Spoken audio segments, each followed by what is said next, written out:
dedicated to Eastern and Southern Kentucky. This is WYMT Mountain News at 11.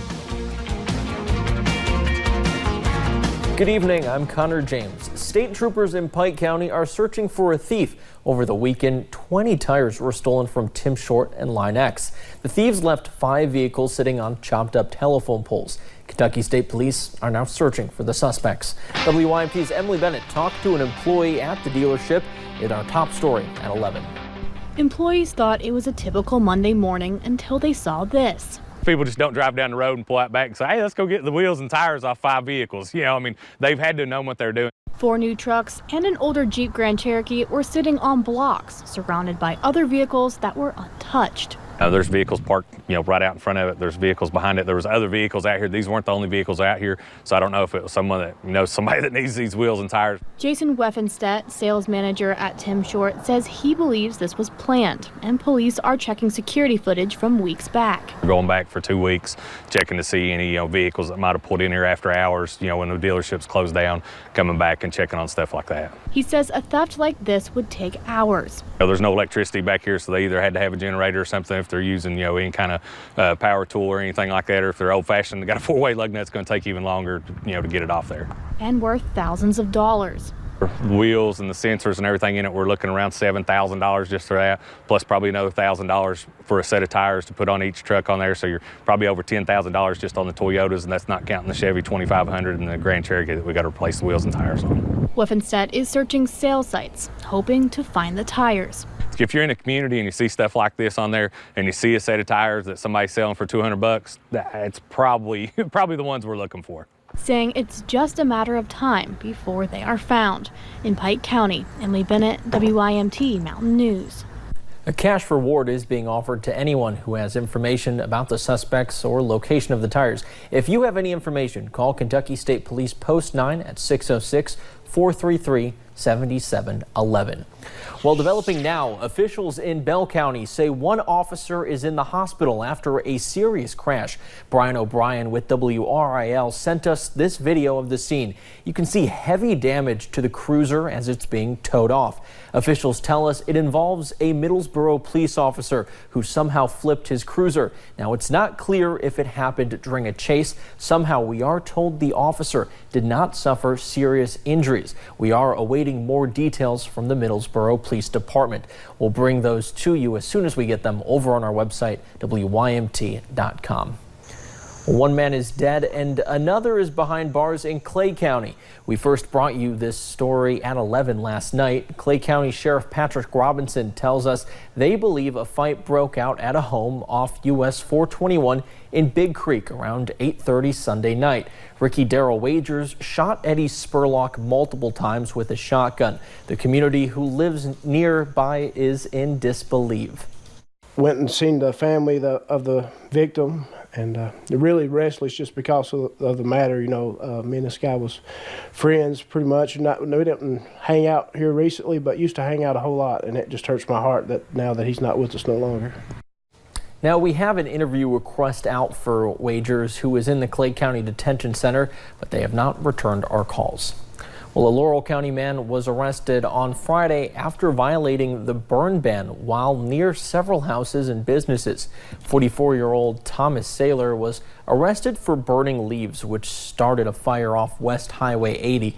Saylor was said to be intoxicated and was seen eating a hamburger while the flames grew around him before he was rescued. That's what it's out there for, and law enforcement or the fire department can also come, and citations can be issued and arrests can be made if necessary. Saylor was charged with public intoxication and resisting arrest, along with several other charges. Well, the woman accused of driving under the influence and causing a crash that killed 3 people, including an Eastern Kentucky woman, is scheduled to be back in court tomorrow. Police say Tammy Rodriguez led police on a chase from Winchester into Lexington. During the chase, she went the wrong way on I-75 and hit 2 other vehicles. 35-year-old Debbie Blevins of Pikeville was killed in the crash, along with 20-year-old Danielle Bailey and 26-year-old Denise Blevins.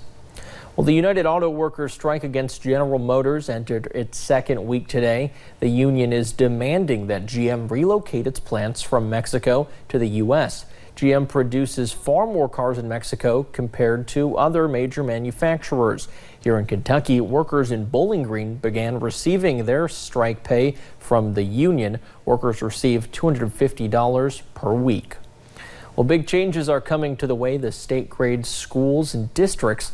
The Kentucky Department of Education will begin using the star rating system. Schools will receive 1 to 5 stars based on proficiency, growth, transition, readiness, and graduation. Schools could lose a star for a big achievement gap. We're looking at the differences between student groups. So for each specific school. So what it is there will be for different groups, we'll look at racial groups as well as services groups. The school ratings will likely be released sometime next week.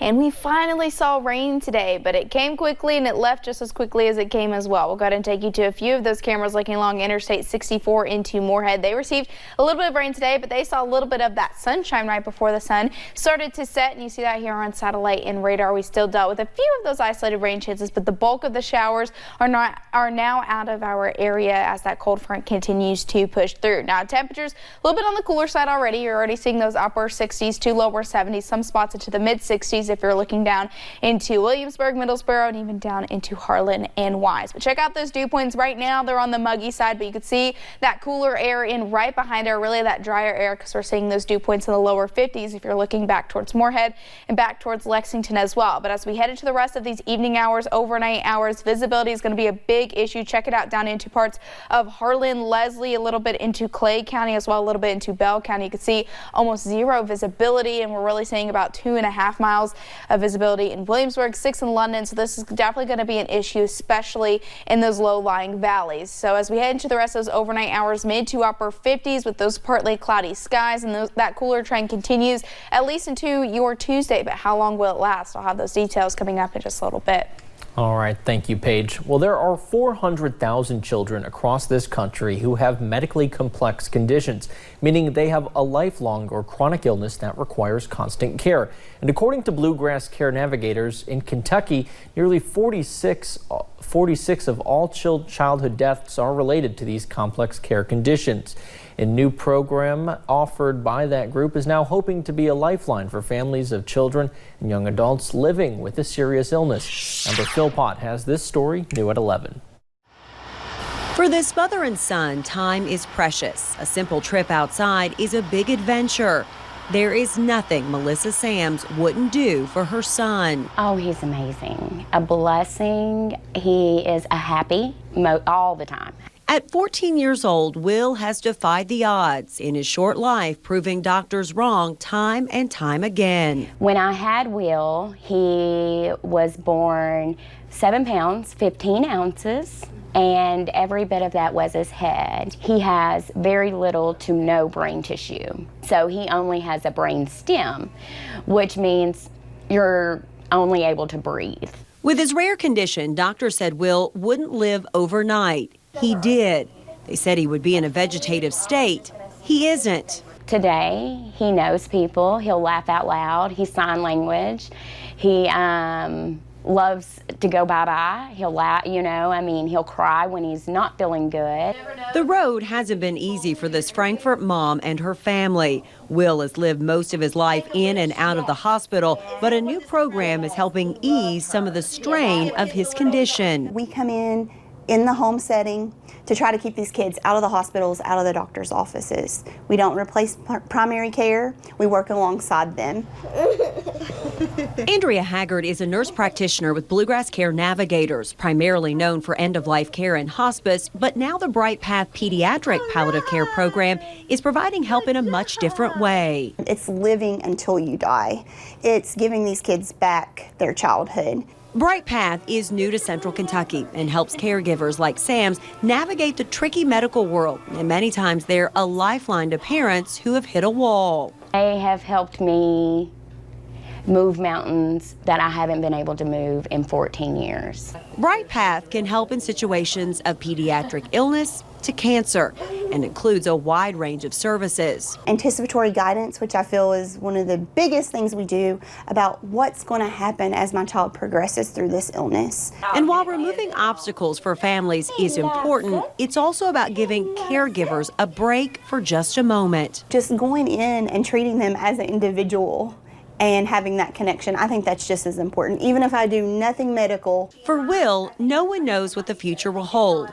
But in this moment, his path is a little brighter. And to a mother, that's priceless. Every day is a blessing, so we just try to soak up every second of every day.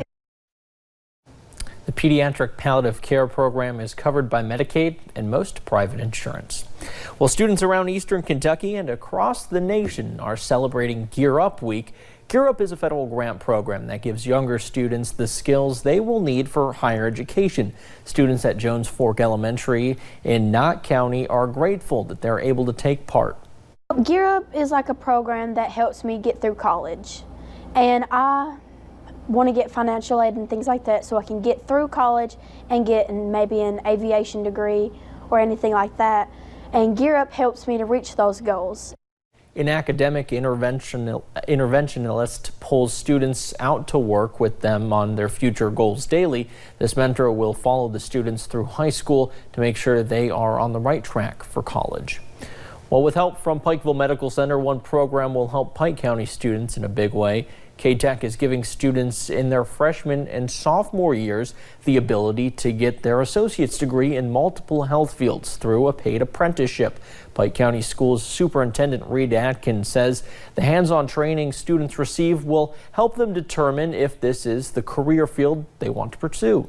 When you look at handling blood, fecal matter, so on and so forth, once they get there and they realize that, a lot of times they pull away. Adkins says he hopes to see more students stay in the region. There's not a definite date set for students to begin the K-Tech program. Well, it's a big day for coffee lovers in the Hazard area. Today was the grand opening of the Hazard Starbucks inside the Food City. Early this morning, customers got in line to place their first order at the new location.